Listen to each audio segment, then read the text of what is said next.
السلام علیکم دوستو، انفارمیشن ٹی وی کی خاص سیریز کی ایک اور نئی ویڈیو کے ساتھ حاضر خدمت ہیں۔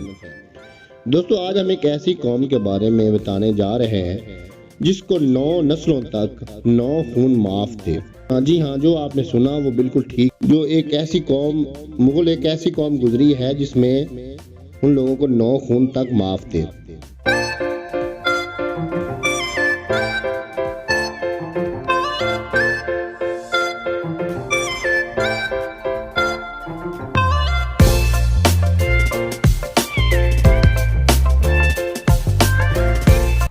مغلوں کا ایک قبیلہ لوہار ترخان کے نام سے موسوم ہے، جس کا سلسلہ نسب چغتائی خاندان سے ملتا ہے۔ یہ خاندان مغل حکمران کے ہمراہ متحدہ ہند میں وارد ہوا۔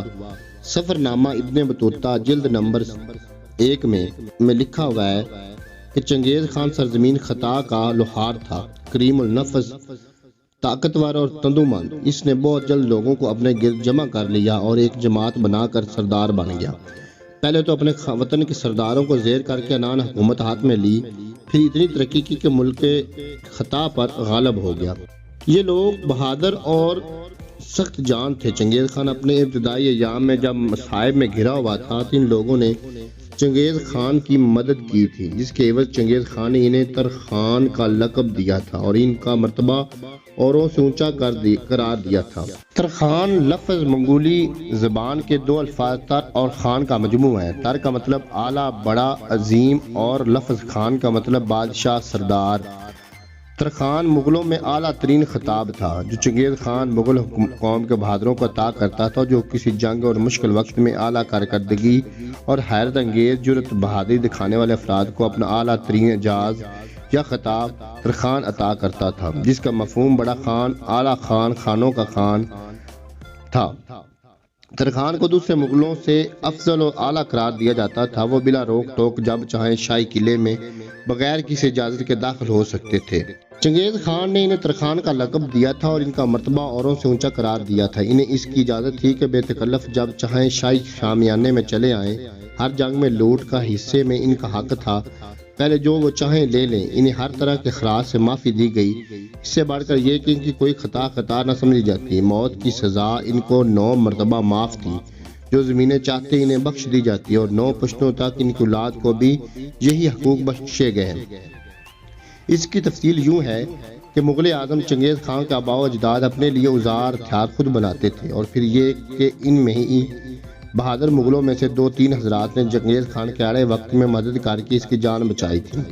اس لیے جب وہ سردار بنا تو اس نے مدد کرنے والوں کو اپنی پہلے مجلس مشاورت یعنی قرولتائی میں ترخان کا خطاب دیا۔ اگرچہ لوہار اور ترخان یا ترخان 2 پیشوں کے نام بھی ہیں، یعنی ہر ملک اور قوم میں لوہے کا کام کرنے والوں کو لوہار اور لکڑی کا کام کرنے والوں کو ترخان اور بڑئی وغیرہ کہا جاتا ہے، لیکن وہ لوہار اور ترخان جن کا درجہ بالا تذکرہ کیا گیا ہے اور جو خطاب یافتہ ہیں، وہ 2 مغل قبیلے ہیں جنہوں نے شروع سے آج تک چنگیز خان اور اس کے آباء و اجداد کے پیشہ لوہار کی وجہ سے اپنی شاخ کو یہی نام قوم کے طور پر دیا، اور خطاب یافتہ لوہاروں نے اپنے خطاب کو قوم کا نام بنا لیا، یعنی ترخان۔ غیر مغل لوہار اور ترخان جو کہ پیشہ کی وجہ سے ترخان اور بڑائی کہلاتے ہیں، اس لیے انہوں نے اپنی قوم کی اصلاح کرائی اور اپنی قوم گگڑ، راجپوت، رتیال، قریشی وغیرہ کے طور پر کھلائے اور پکارے گئے۔ اس طرح پیشہ ور لوہار ترخان مغل لوہار ترخان میں واضح فرق ہو گیا۔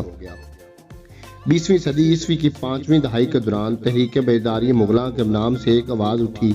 یہ تحریک اچھی تھی، مگر چند سرفروں نے اس کی آڑ لے کر پوری دنیا بالخصوص پاکستان اور آزاد کشمیر میں رہنے والے تمام لوہاروں ترخانوں کو ایک یک لخت مغل بنانے کی سعی شروع کر دی۔ لکڑی اور لوہے کا کام کرنے والے تمام انسانوں کو مغل کہہ ڈالا، جو کہ سراسر غلط ہے، لیکن ان میں سے کچھ کا دعویٰ ہے کہ انہوں نے 1857 کی جنگ آزادی کی ناکامی کے بعد اپنی جانیں بچانے کے لیے یہ پیشے اختیار کیے تھے۔ تاہم صرف لوہار ترخان جو ہلاکو خان کی اولاد سے ہیں اور مغلوں کے ہمراہ لوہار ترخان مغل قبیلہ کے طور پر ہندوستان میں آئے 100% مغل ہیں، اور انہی کی اولاد لوہار ترخان کے نام سے مغل کہلانے کی حقدار ہے، جبکہ بقیہ لوہار ترخان جس کا پیشہ لوہار ترخان، برئی ترخان وغیرہ تھا، جنہوں نے زوال سلطنت مغلیہ کے بعد اپنے خواہش مرضی اور اہلیت کے تحت اپنی قوم کی اصلاح کر لی، یعنی کہ ان کے خاندان کے نام بھی غیر مغل تھے، یا تو وہ لوہار ترخان بڑئی جن کے آباء و اجداد مغلوں کے یہاں آنے سے پہلے موجود تھے وہ 100% غیر مغل ہیں۔ یہاں صرف مغل یعنی لوہار ترکھان مغل قبیلہ کے متعلق ہم نے بتایا ہے۔ بہرحال لوہار اپنے سابقہ نام ہی سے وابستہ رہے اور خطاب یافتہ لوہار اپنے لقب یا خطاب ترکھان سے مشہور ہو کر تاحال ترکھان کہلاتے ہیں۔ مغل لوہار ترکھان کے علاوہ دنیا کے ہر ملک و قوم میں غیر مغل لوہار ترکھان موجود ہیں جن کی اپنی اپنی قومیں اور ذاتیں ہیں۔